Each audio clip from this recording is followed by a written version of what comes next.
Narito na naman ang mainit na balita mula sa mundo ng politika. Isang malaking balita ang umabot sa ating mga telebisyon at radyo ngayong araw. Arestado ang Pangulo ng Pilipinas, si President Kuting ng Norte Jr. at ang kanyang asawang si First Lady Lizata Nasmags matapos silang mahulihan ng tangkang pagtakas mula sa bansa. Ang insidenteng ito ay nagdulot ng kalituhan at pagkabigla sa buong bansa at naging pangunahing usapin sa mga pahayag at social media.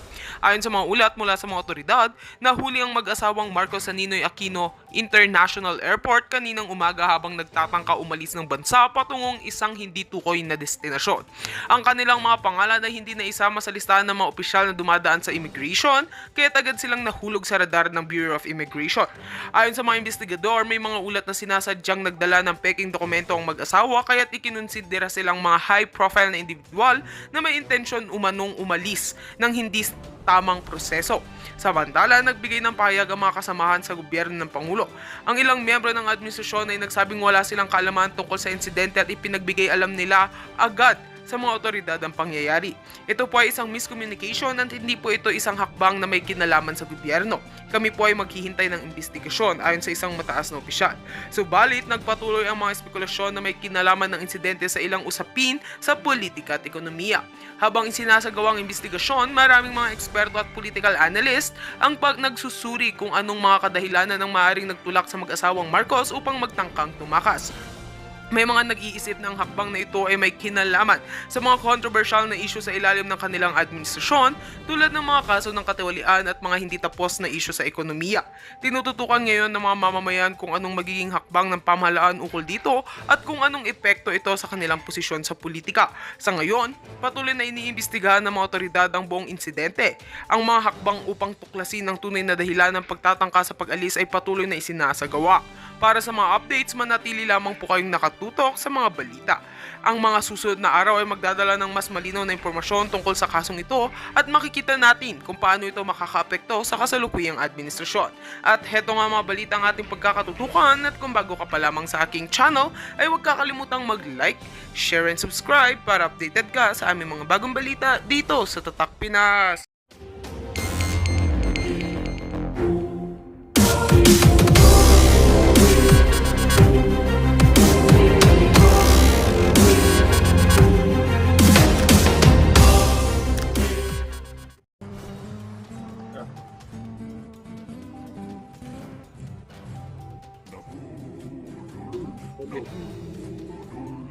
Ulit, ulit. Ano?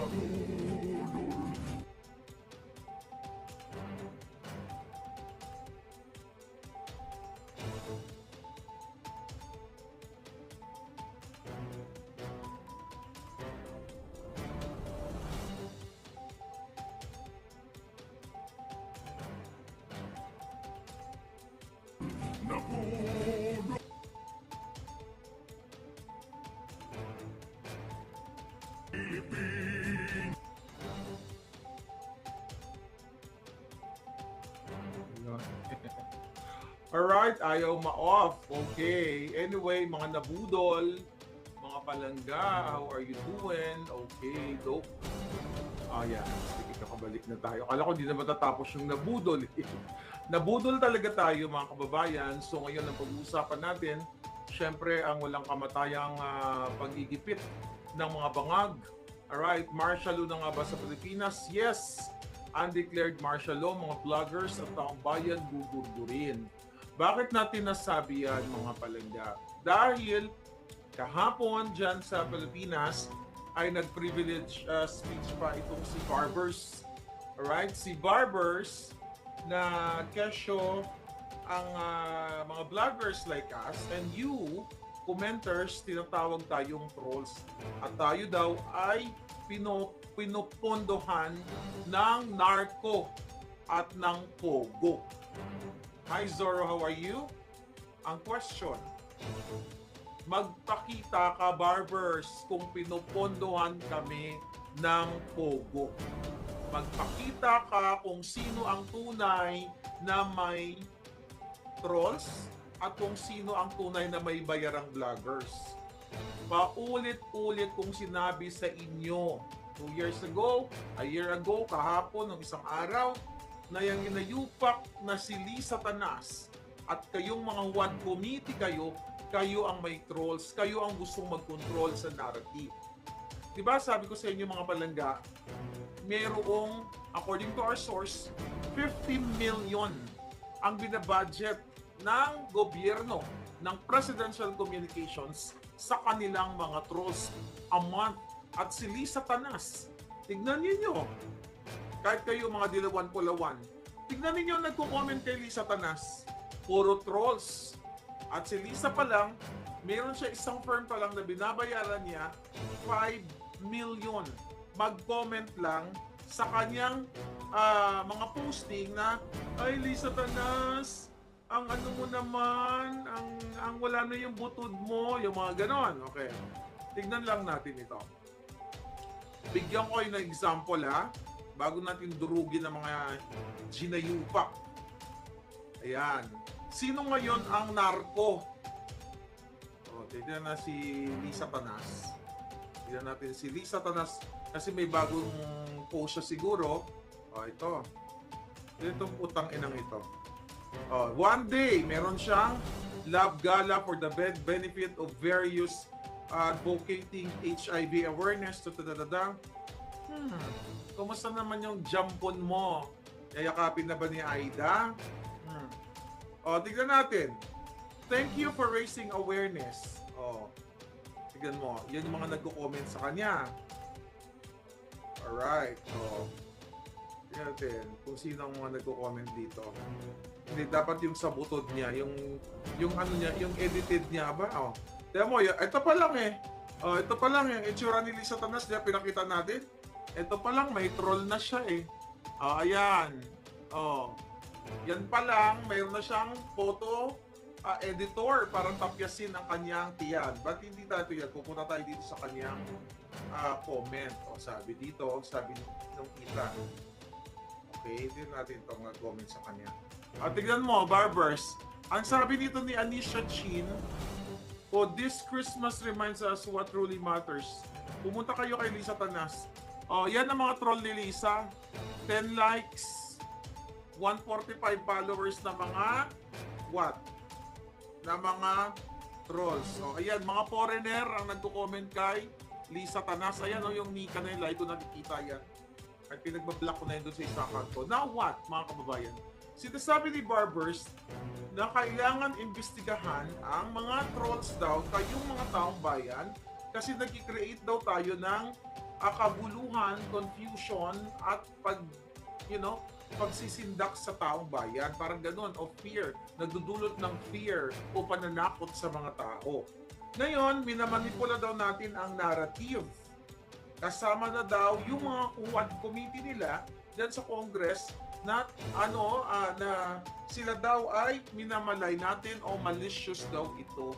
Ang sinasabi niya dito ng freedom of speech daw, mga kababayan, ay hindi dapat abusuhin. Tama naman siya. Okay? At sinasabi ni Barbers dito na ang freedom of speech is not absolute. Tama, hindi nga absolute. Mga kababayan, pero ang tanong natin, di ba? Ang batas sa kalayaan ng magpahayag, expression of feelings, ng grievances, and even peaceful assembly. Diba? Ito ang gustong yurakan. Hindi paninirang puri, Barbers, ang pagsabi na putang ina niyong lahat, magpaliwanag kayo kung saan nyo pinagkukuha yung pinambibili nyo ng Hermes, lahat ng luxury cars, luxury brand, yung kaputahan ninyong pagnanakaw ninyong lahat ng mga kawatan kayo. Di ba kayo kawatan? Magpaliwanag kayo. Paninirang puri ba ang pagsasabi ng taong bayan na mga hinayupak kayo? Bakit ang ginagawa nyo dyan sa Huwad Committee ay mag-contempt at mag-iimbestiga? Sabi nga ni PRRD, hindi naman kayo investigator. Katulad nung pagsupla ni PRRD kay Brosas o sa mga makakaliwang grupo. Ngayon mga kababayan, sabi nga, martial law na sa Pilipinas. Undeclared nga lang. Right? ang pagsasabi ng pagnanakaw nila, mga palangga, ang pagsasabi ng involvement nila, ang pagsasabi na kidnapper si Lisa, hindi yan paninirang puri. Dahil totoong may kinidnap siyang batang dalawa. Ang pagsasabing smuggler si Marcos Jr. at mafia ang gobyerno, hindi yan paninirang puri. Dahil ang kanilang inappoint na special envoy to China na si Michael Ma, walang publication na inappoint, pero ini-enjoy ang diplomatic privilege. Paninirang puri ba yan? Public interest yan na dapat yan ang iimbestigahan ninyo. Mga julol kayo. Tapos ngayon gusto nyong paimbestigahan ang mga vloggers at sasabihin nyo, pagbibintangan nyo kami, even mga taong bayan, na kami ay narco-funded. Hoy, utang ina mong supot ka, barbers, magpakita ka. Magpakita ka ng isang deposito or whatever evidence na yung mga vloggers na yan, particularly yung nagsasalita patungkol sa inang bayan dahil sa pagmamahal sa inang bayan na tinutulig sa ang bangag na presidente. Wala kang makikitang nagbinayaran ng narko yan. Pero yung mga troll ni Lisa Tanas, ni Bangag Jr., nagmi-meeting yan every week. At binabayaran sila ng cash. Alright? According to our source, 50 million ang budget niyan. Bakit hindi mo pa imbestigahan yan? Diyan na lang, bakit hindi mo pa imbestigahan ang mga trolls na nagko-comment kay Lisa Tanas at kay Bangag? Kung talagang kayo ay para sa taong bayan, kung kayo ay sumusunod sa batas, ginagamit nyo ang batas, mga buwakan ng ina ninyo, ha? Para patahimikin, supilin kami. Yan ang katotohanan, mga palangga. Kasi nagpapahayag tayo ng mga katiwalian nila eh. Di ba? Kaya ganun ang kanila ngayong gagawin, undeclared martial law. What do you call it? Isupina tayo lahat. Di ba? Sino ang tunay na sumasalungat sa batas ng Pilipinas? Hindi ba kayo mga putang ina ninyo? Ha? Tapos kaming mga nagko-comment, kaming mga vloggers, pagbibintangan ninyo, ang aming, we are just expressing ang aming freedom of speech na tinatawag dahil constitutional yan. Okay? Mapapilipinas man, First Amendment here in the States. Kaya nga, di ba, yan ang nilalaban ko dito. 4 na kaso ni Lisa Tanas, proxy cases, 1 dismissed, at ang aking ang nilaban ng mga abogado ko yan, I am just what? Expressing, practicing my constitutional right. Diba? Bilang isang tao, bilang isang Pilipino man o Amerikano man na pinapahayag ang aking disgusto, ang aking grievances sa lahat ng mga kapagnanakaw ng gobyerno ni Bangag. Inimbento ko ba na si Lisa Tanas ay magnanakaw? Na si Robles ay nagpapanalo ng loto? Inimbento ko ba yan? Kung inimbento mo yan o naggawa-gawa ka ng story, yan ay malisyoso. Yan ang tinatawag na ginawa mo with actual malice. Kasi yan lagi sinasabi nyo eh. Pero ang pagpapahayag na mga putang ina nyong lahat kayo, na mga kawatan dyan, na sangkot kayo lahat sa katiwalian, gusto nyo kaming patahimikin? Nakita nyo yan mga kababayan? Paulit-ulit na lang, tapos sila pa ang may ganang magpa-imbestiga. Kayo ang bumabali sa batas. Mga kababayan, eto na nga lang yung boses natin eh. Eto na nga lang, paulit-ulit yan. Ito yung kapangyarihan ng bayan. Kasi constitutional yan na kailangan dinggin ang ating mga hinaing at dapat aksyonan. Ano ba ang hinaing namin, barbers? Tanginan yung lahat. Ang sabi ng Pilipino, huwag kayong magnakaw ng magnakaw, huwag kayong bumili ng Hermes, huwag kayong bumili ng Rolex na galing sa kaba ng bayan. With actual malice ba yan? Yan ba ay pagkokontrol sa naratibo ng sambayanan? Harap-harapan? Putragis kayo? Buwakan ng Genemesyo, harap-harapan yung hinahalay ang kaba ng bayan? Yun na lang ang pamamaraan ng Pilipino sa kanyang galit puot sa inyong pangangamka, sa inyong pagnanakaw. Dapat nga sa bawat pananalita ng Pilipino, maging accountable kayong mga hayop kayo, pero mga kababayan, wala na silang hiya. Walang hiya itong mga nayupak na to, mapa-presidente, lahat yan sa Office of the President, dyan sa opisina ng Senado, Kongreso, LGU, lahat ng departamentong mga kawatan, yung mga sakot ng kawatan. Kung kayo mismo sumusunod sa batas, mga nayupak kayo, sangkot kayo sa katiwalian, immoral. Wala na nga kayong moral, dahil immoral kayo, di ba? Wala kayong kredibilidad. Mga kababayan, papayagan nyo bang patatahimikin na lang tayo?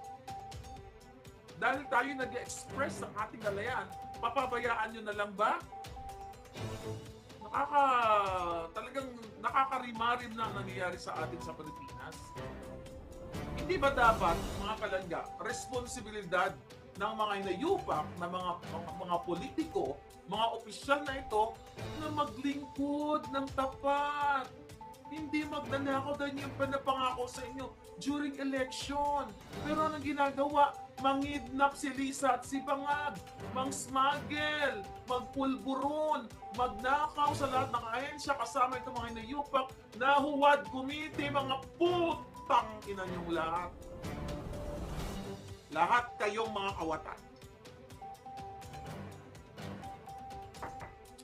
Kung gusto niyong igalang, kung gusto niyong irespeto kayo, huwag kayo magnakaw.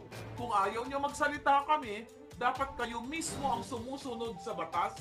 Mga inayupa kayo, sumusunod ba kayo lahat na gusto niyo umaatid na lahat, gusto niyo i-contempt? Mga to the highest level, exponential power yung hypocrisy ninyo. Gusto niyo kami sumunod sa batas? Hindi ba? Ano ang pagbabali ba sa batas? Yung kalayaan na magpapahayag? Mga kababayan, paano nasabi ni Barbers, yung buwaka ng inang to, na ito ay paglabag sa batas o pag-abuso sa kapangyarihan ng freedom of speech o batas sa malayong pagpapahayag? Hindi ba kayo ang umabuso lahat? Umakto na kayong husgado, polis, investigador, lahat. Buisit kayo, mga puki ng ina ninyo. Tapos gusto nyo kaming pigilin. Kayo mismo ang harap-harapan na nagmamanipula at naglabag sa batas. Lantaran ang kadyutahan ninyong mga ginayupa kayo. Pigilan nyo kami lahat. Pagpakita kayo kung kami ay narco-funded o pogo. Dahil ang kinakausap mo, Barbers, yung amo mo, si Lisa Tanas, si Bangag, o maaring kayo. Kayo ang what? Baka kayo ang nakikipagsabuatan sa pogo at saka sa narco. Dahil si Lisa, negosyo lahat ni Lisa yan. Di ba sinabi ko sa inyo? 750 million. Okay? Ang natanggap ni Lisa Tanas sa pogo, sa smuggler, sa lahat ng mafia. Di ba? Putragis, mga palangga, buwak ka ng ina talaga. Sila yung nag-aabuso sa kapangyarihan ng batas, tayo naman ngayon ay pipigilin. Kasi nga, marami na nagigising na taong bayan. Marami na yung nagsasalta. Kayo huwag kayo matakot palangga. Sila yung nagtatago sa mga krimen nila, mga kahayupan ng mga krimen. O ano nangyari? Mabalikan lang natin. O mga senador. Ano ang nangyari kay Kumar sa PIDEA leaks? Inopen nyo ba yan dyan? Kay Estrada, kay Kilay and everything. Diba? Nasangkot doon sa pagpagurbur kay Agent Morales at kagawat si Lisa Tanas. Bakit ayaw nyong imbestigahan yan? Yan ba ay what? Gawa-gawa labang kwento yan. Inarinig nyo mismo, may CCTV. Yang mga krimen ni Lisa Tanas ay kapareho yan sa pagnanakaw ng asawa ng presidente ng South Korea. We'll talk about that later. Diba? Recently, nag-declare ang South Korean president ng martial law. Like few hours lang, yung mga tao nag-aplas. Kasi the reason why nag-declare ng martial law itong Korean president kasi for weeks or months ay gustong imbestigahan ng mga taong bayan at ng oposisyon yung pagnanakaw ng kanyang asawa. It's the same thing dito sa Bangag. Wala nga lang investigasyon kasi pinagtatakpan ng mga putang inang Huwad Committee na yan. At mga senador, mga kongresista lahat. Imbis na anuhin yan, mga palangga, imbis na imbestigahan yan, ayaw nila imbestigahan. Ngayon, mga kababayan, sino ngayon ang julul na hawak ng narko at pogo o gumagastos ng pera ng narko at pogo? Tayo? O sila na may hawak na troll? O sila na hawak ang kapangyarihan at kanilang inaabuso, mga palangga? Diba? Imbis na ayusin nyo ang putrages na mataas ang bilihin, mataas ang rampant corruption, baha, 5,500 control, lahat ng mga budget, ang dami nating sinabi ang paulit-ulit na lang tayo, di ba? Kaya nga kami nananawagan the ultimate solution ng Pilipinas ngayon ay what? Mag-peaceful movement. At ngayon, nandiyan sila Maui ngayon sa EDSA, mga palangga. Tignan na natin. I hope, tignan natin. Nakita ko sila kanina, ay wala pang message. Anyway, di ba?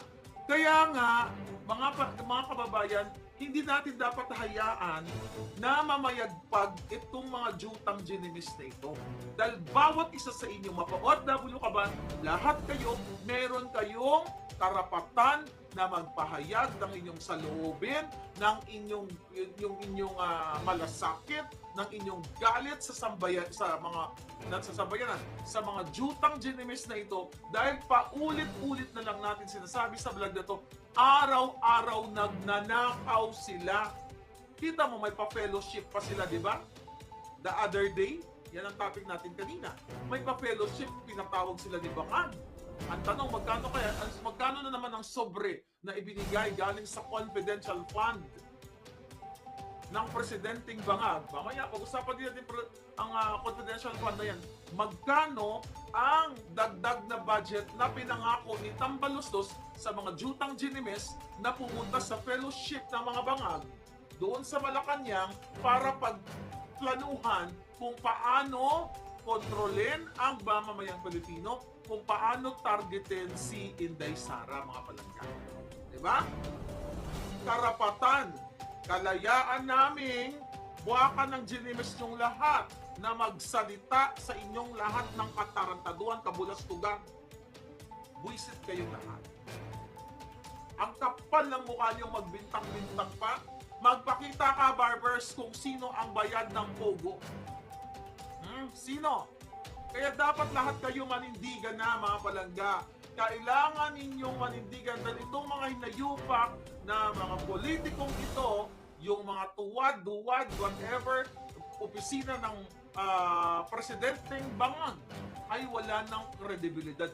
Isinusuka na kayo ng taong bayan. Kaya gusto nyong kontrolin, gusto nyong kasuhan, gusto nyong isabina kasi nakikita nyo sa social media.